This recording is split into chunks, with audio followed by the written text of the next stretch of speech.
Sa mabilis at modernong takbo ng mundo, ang mga salita pa rin ng Diyos ang dapat gumabay sa tao. Pakinggan natin ang mga payo ng Diyos na may malaking kinalaman sa ating buhay at pamumuhay sa palatuntunan ito ng Iglesia ni Cristo. Ito ang payo.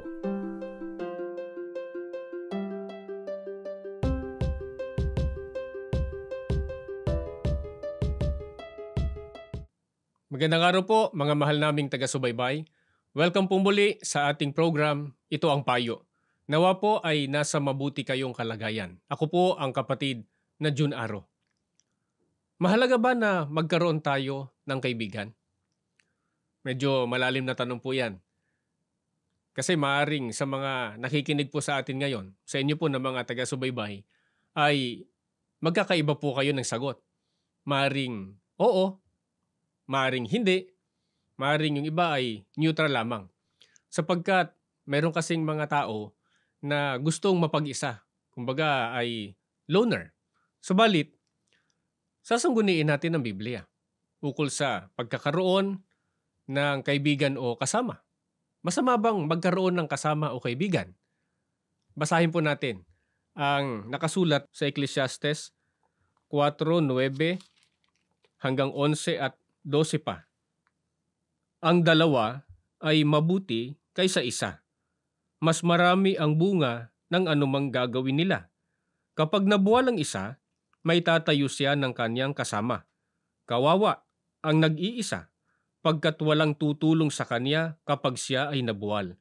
Kung ang nag-iisa ay maaaring magtagumpay laban sa isa, lalo na ang dalawa. Ang lubid na may 3 pilipit ay di agad malalagot.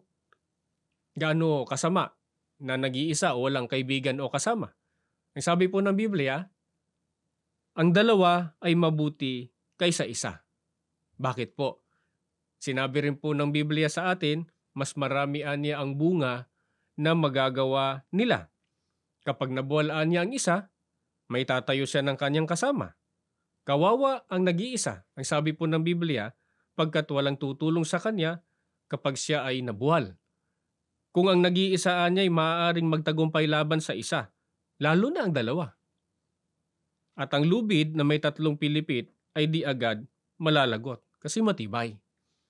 Mga mahal po namin taga-subaybay, ang friendship po kasi, ayon po sa mga psikolohiko, ay napakalaki po ng kinalaman sa well-being ng isang tao.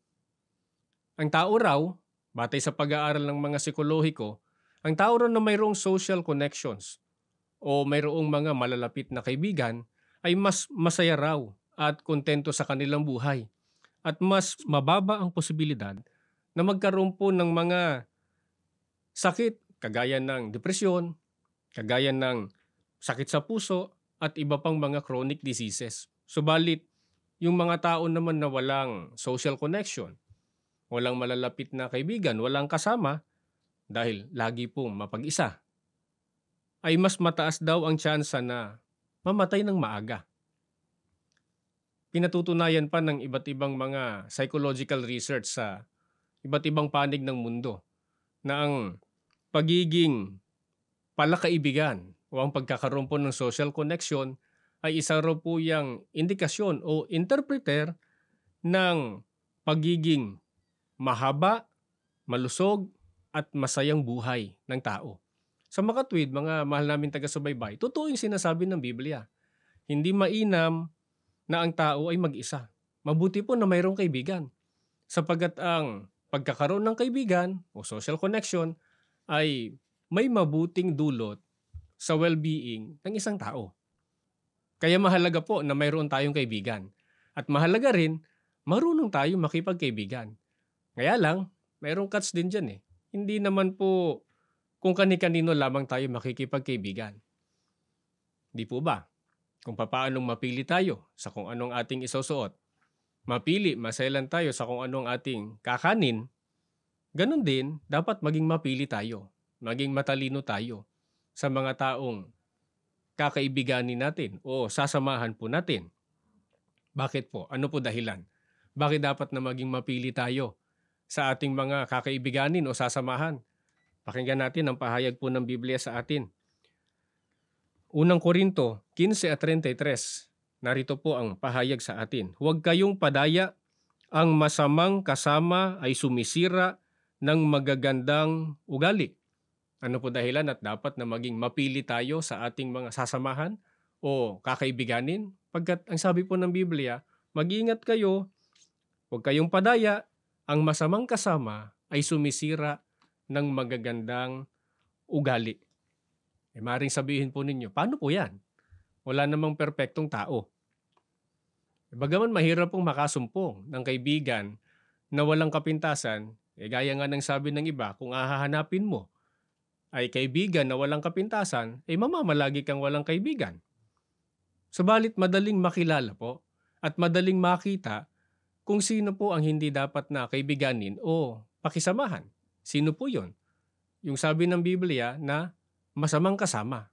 Kasi sila ay sisira ng magagandang pag-uugali. Maring iniisip din po ninyo, mga mahal naming taga-subaybay, relatibo po yan. May mga bagay na mabuti sa iba, pero sa iba naman ay hindi mabuti o masama. May mga bagay na masama o hindi mabuti para sa iba, subalit mabuti naman at maganda para sa iba. Magkaroon tayo ngayon ng panukat kasi mahalaga yun . Subalit, hindi yung sarili nating panukat. Yung gagamitin nating panukat, yung panukat ng Diyos. Nandito sa Biblia. Bakit? Sapagkat ang Diyos po ang pinakamabuti sa lahat. Kanino tayo dapat makisama o makipagkaibigan? Ayon sa panukat po ng Diyos. Pakinggan po ninyo. Dito po sa Kawikaan, 1:11, mga talatang 13 hanggang 16. Anak ko, kung ikaw ay hikayatin ng mga makasalanan, huwag mong tulutan. Kung kanilang sabihin, sumama ka sa amin. Tayo'y magsibakay sa pagbububo ng dugo. Tayo'y magkubli ng silo na walang anumang kadahilanan sa walang sala. Tayo'y makakasumpong ng lahat na mahalagang pag-aari. Ating pupunuin ang ating mga bahay ng samsam. Ikaw ay makikipagsapalaran sa gitna namin. Magkakaroon tayong lahat ng isang supot. Anak ko, huwag kang lumakad sa daan na kasama nila. Pigilin mo ang iyong paa sa kanilang landas, sapagkat ang kanilang mga paa ay nagsisitakbo sa kasamaan. Kanino tayo hindi dapat na makisama o magkipagkaibigan, mga mahal naming taga-subaybay? Ang sabi po ng Biblia, anak ko, kung ikaw ay hikayatin ng mga makasalanan, huwag mong tulutan. Kung kanilang sabihin, sumama ka sa amin. Huwag kang lumakad sa daan na kasama nila. Pigilin mo ang iyong paa sa kanilang landas. Ang makatuwid, yung mga makasalanan, mga taong masama, sila yung dapat nating iwasan. Hindi dapat nating maging kaibigan. Bakit? Ano pa po ang dahilan? Pakinggan po ninyo. Dito po sa Aklat ng Mga Awit, sa 1:4 hanggang 6, ganitong pagtuturo po sa atin. Ang masama ay hindi gayon, kundi parang ipa na itinataboy ng hangin. Kaya't ang masama ay hindi tatayo sa paghatol, ni ang mga makasalanan man sa kapisanan ng mga matuwid. Sapagkat nalalaman ng Panginoon ang lakad ng mga matuwid, ngunit ang lakad ng masama ay mapapahamak. Ano pa po ang dahilan at bakit hindi tayo dapat na makisama o makipagkaibigan sa mga makasalanan o sa mga taong masasama? Sapagkat ang sabi ng Biblia, ang taong masamang ugali ay paraan niyang ipa na itinataboy ng hangin.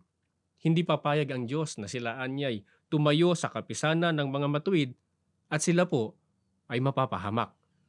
Kaya, mga mahal naming taga-subaybay, mag-ingat tayo sa atin pong mga pakikisamahan o sa mga taong gagawin nating ating kaibigan. Huwag tayong makikisama, huwag tayong makikipagbarkada sa mga taong may masasamang bisyo, sa mga taong mapagtungayaw, sa mga taong mapaghatid dumapit, gumagawa ng katiwalian, gumagawa ng kalikuan o kasamaan. Merong iba na napakataas ng kanyang self-entitlement. Mga taong woke ang isipan, walang galing sa magulang, pabaya sa pag-aaral, at iba pa. Bakit? Kasi sisirain po ng ganyang mga tao ang iyong magagandang pag-uugali. Di mo napapansin, Maya-maya ay ganun na rin ang iyong isipan. Ganun na rin po ang iyong ugali, di po ba? Kaya sana nakikinig pong mabuti yung mga kabataan, mga estudyante na sumusubaybay po ngayon sa ating programa. Sana maging matalino at mapili kayo sa inyong mga pakikisamahan o magiging kaibigan. Huwag sana yung bad influence yung inyong pakikisamahan o kakaibiganin. Sana nakikinig din po ang mga magulang na sana ay kilala po ninyo, alam po ninyo yung mga kaibigan ng inyong mga anak. Kilala ninyo, familiar kayo sa mga circle of friends po nila, kahit pa sa social media. Para nakatitiyak po kayo na yung mga pinakikisamahan, yung barkada, o mga tinatawag na best friends ng inyong mga anak ay hindi po masamang impluensya sa kanila. Mayroong magsabi ng ganito siguro. Marami po akong kaibigan. Subalit, kukunti lang naman sa kanila yung may masamang ugali. Mabibilang lang sila sa daliri. Mas marami pa rin ang mga kaibigan ko at mga sinasamahan ko na mabubuti ang ugali. Ano po ang maling akala ng iba? Ang paniniwalang hindi sila kayang impluensyahan ng masamang kasama o ng masamang kaibigan. Bakit po nakasisira ng magandang pag-uugali ang mga masasamang kasama? Ito po ang paliwanag ng Biblia, ang pag-aahalintulad. Sa Galacia sa 5 at 9, ganito ang pahayag ni Apostol Pablo. Pakinggan po nating mabuti. Ang kaunting lebadura ay nakapagpapaalsa sa buong masa ng harina. Hindi po totoo na hindi mapipinsala ng masamang kasama ang mga mabubuting tao. Gaya po ng sinasabi sa atin ni Apostol Pablo. Ano ba sabi ni Apostol Pablo? Ang kaunting lebaduraan niya ay nakapagpapaalsa sa buong masa ng harina. Ano po ba yung lebadurang tinutukoy dito ni Apostol Pablo? Yan po ay ginagamit ng mga gumagawa ng tinapay. Ang isang limpak o masa ng harina, yung malaking masa ng harina, kaya pong paumbukin o paalsahin ng napakaunting lebadura. Ganun po maaapektuhan, ganun po maiimpluwensya ng masamang kasama ang mabubuting tao. Sa ano pa itinulad ang masamang impluwensya ng mga taong masamang ugali? Pakinggan po natin. Dito po sa 2 Timoteo, sa 2:17 hanggang 18. Ganito pong itinuturo pa rin sa atin ni Apostol Pablo. At ang kanilang salita ay kakalat na gaya ng gangrena. Kasama sa mga ito sina Himeneo at si Felito, na lumihis sa katotohanan at sinasabing ang muling pagkabuhay ay naganap na. Kanilang ginugulo ang pananampalataya ng iba. Ang pinsalang dulot po ng masamang kasama ay itinulad sa gangrena. Ang gangrena po hindi lamang pangkaraniwang sugat. Yan po ay hindi lamang balat ang natutuyo, kundi maging ang laman ng tao. At yan po ay problema sa dugo. Sa ibang salin ng Biblia, itinulad po ang gangrena sa kanser. Nakamamatay. Ang kanser ay mabilis pong kumakalat sa katawan ng tao. Pero sa ano tayo dapat matawagan ng pansin, mga mahal po naming taga-subaybay? Ang pinsalang dulot po ng masamang tao ay hindi lamang po sa pisikal na kamatayan, kundi kamatayan po mismo ng kaluluwa. Kaya marapat lamang, iwasan po natin sila. Huwag tayong makikisama, huwag tayong makikipagbarkada sa mga taong masasama ang ugali, sa mga taong makasalanan. Sino po ang dapat nating pakisamahan o dapat nating maging kaibigan ayon sa panukat po ng Diyos? Pakinggan po ninyo. Dito po sa Aklat ng Mga Awit, sa 1:1 hanggang 3. Mapalad ang tao na hindi lumalakad sa payo ng masama, ni tumatayo man sa daan ng mga makasalanan, ni nauupo man sa upuan ng mga manglilibak, kundi ang kanyang kasayahan ay nasa kautusan ng Panginoon, at sa kautusan niya nagbubulay-bulay siya araw at gabi. At siya'y magiging parang punong kahoy na itinanim sa siping ng mga agos ng tubig, na nagbubunga sa kanyang kapanahunan. Ang kanyang dahon na may hindi malalanta, at anumang kanyang gawin ay giginhawa. Sino po dapat natin maging kaibigan? Dapat nating pakisamahan ayon sa panukat po ng ating Panginoong Diyos. Ang tao po na hindi lumalakad sa payo ng masama, ni tumatayo sa daan ng makasalanan at ang kanyang kasayahan ay nasa kautusan ng Panginoon. Sino pong taong ito? Ito po ang taong may mabuti o magandang pag-uugali.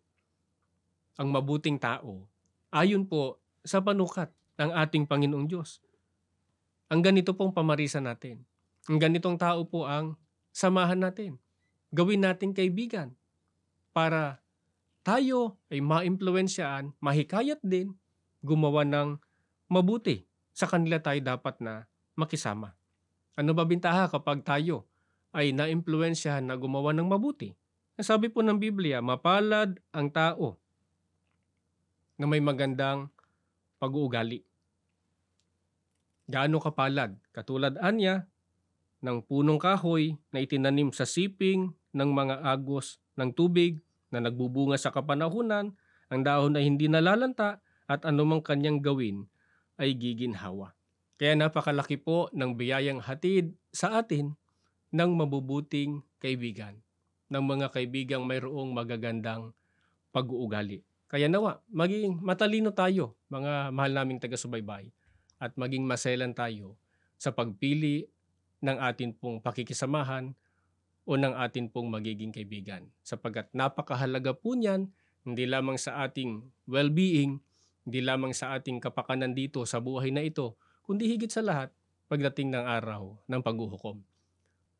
Mga mahal naming taga-subaybay, bago tayo magtapos, ay amin din po kayong inaanyayahan. Baka mayroon kayong nais na ipatalakay na paksa o paksang nais na mapakinggan ng pagpapayo mula po sa mga banal na kasulatan.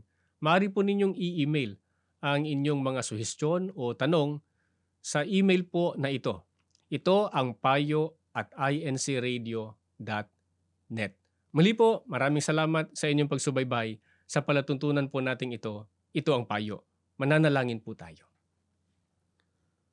Ama na aming Diyos, maraming salamat po sa iyo.